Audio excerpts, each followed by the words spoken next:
in the book. So, you know what? We are about making shit happen here at BTBY. So let's start with the person who invented that phrase, who coined that phrase, and made that phrase a part of our daily life, Mr. John E. Avocado. Hey, everybody. How are you guys doing today? I'm really glad that you had me on the show, the day after Thanksgiving, because we have all got so much to be thankful for. And I'm so happy to get to be part of being of this group that's bringing some of this amazing knowledge and some of this wonderful power to everybody, especially in the season that's coming up ahead of us. Sometimes people think of the spring as the season of change, but I'm going to tell you what, I think it's at the end of the year when we look back and reflect at what we've done is really the season of change for all of us. So I am super excited to be part of this organization and part of this book and be able to put, some real tangible, not just stories, but powerful words of inspiration, motivation, and education about how you can move forward for yourself.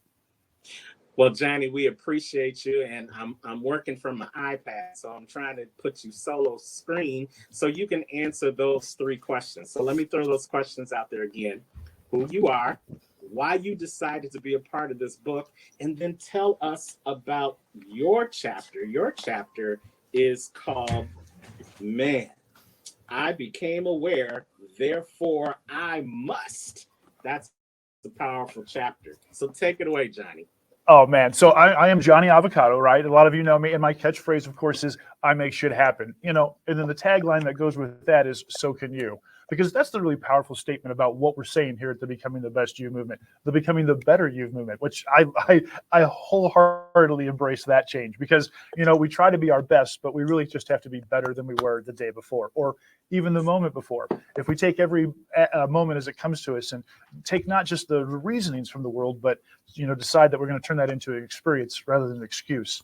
That's really what can be fundamentally different for us. And part of being an organization with the BTBY is a great way for us to start to exercise those. So I'm Johnny Avocado. I'm a motivational speaker. I do a lot of things in tech. I help inventors get their ideas out into the world. I work in a really amazing space in virtual reality. But one of the things that I probably am most known for when I work with the organization Becoming the Better You is that I'm a communicator. And what I discovered, which is part of what is my chapter in this book and why I put it in there, was that I had to learn to communicate first to myself and then to the people around me. And when I learned to do those things for myself, it made my life so much simpler. Now, we'll get to the part of my part. I wanted to be part of this book because I felt called, I felt compelled.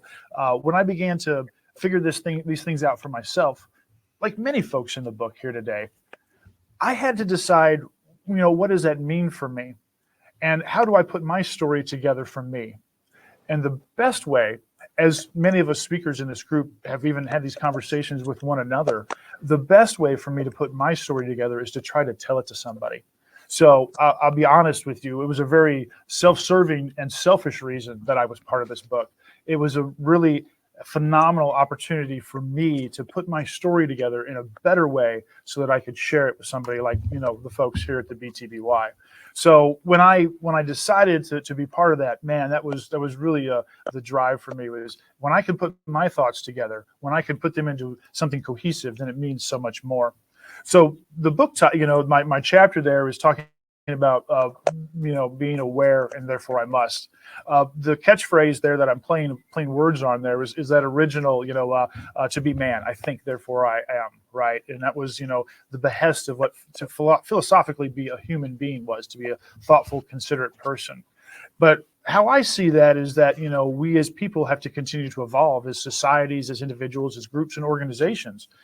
And so we can't just stand on the laurels of what came before. It's not just enough for us to think and to exist. Is that we're aware of the ability for us to change, and what needs to happen in the world is for us to change.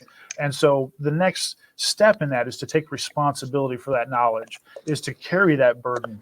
We had a recent revival that I got to had the great pleasure to speak at. It was probably my first attempt at a sermon, and I spoke on that a little bit about carrying that burden and about the responsibility of what you say. It's not just what we say; it's that we carry the burden to do the things that we say. And so that's a lot of what you're going to find in that chapter that I wrote to put into the book is how I kind of made that journey for myself, how I made that self-discovery of I had to accept the responsibility of not the position or the situation, but the burden that I had to put on myself to change. And I hope that others, through reading my chapter, will get to do the same. And I'm going to throw one more in here, Terrence. We talked a little bit earlier about some of the other chapters in the book. And many folks will think that I will fanboy over my good friend Chuck's chapter in the book, and I certainly will. But I'll tell you, there are some chapters in here from some individuals that I just don't know their story well enough.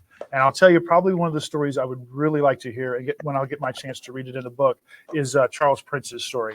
I just don't know his story well enough. I know some of what he does and how powerful he is and what he does to try to help the youth in the area and the community around him. And I just can't wait to be able to hear the inspiration that he's put into the book, like so many of the other speakers.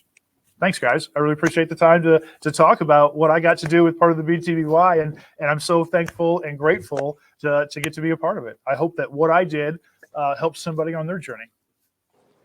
Well, we are thankful and grateful that you are part of this book. Give it up for John E. Avocado. You guys definitely, his story is a story that you should be reading, and you're going to get the opportunity to get a copy of the book, whether you get it from Amazon, which is the link we're going to put up.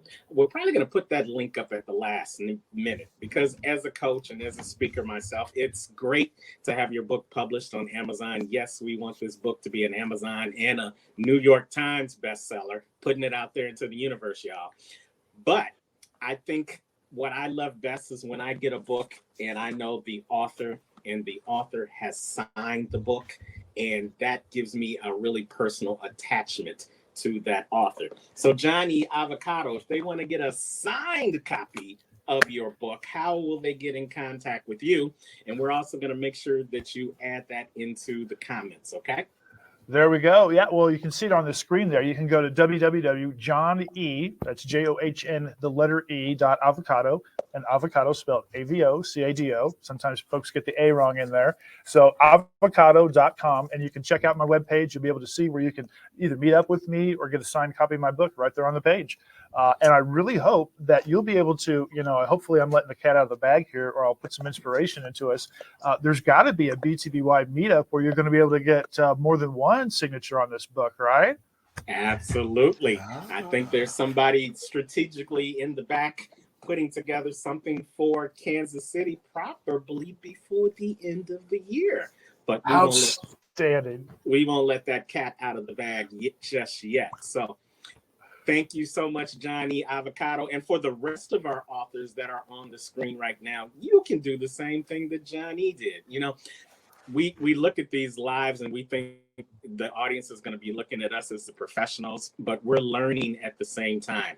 And you too, as an author, if you've got a link where you want people to come get a copy of your book, just go ahead and add it in that name link that you've already created, and it'll be popping up on the screen. John E. Avocado, check out his chapter in the book. I'm going to tell you right now, you don't have to go far to get to his chapter. His chapter is on page 25 of the book. So open it up and jump right on in and learn how you can, just by listening to how Johnny decided. He became aware, and therefore he is. All right, moving along. Let's move on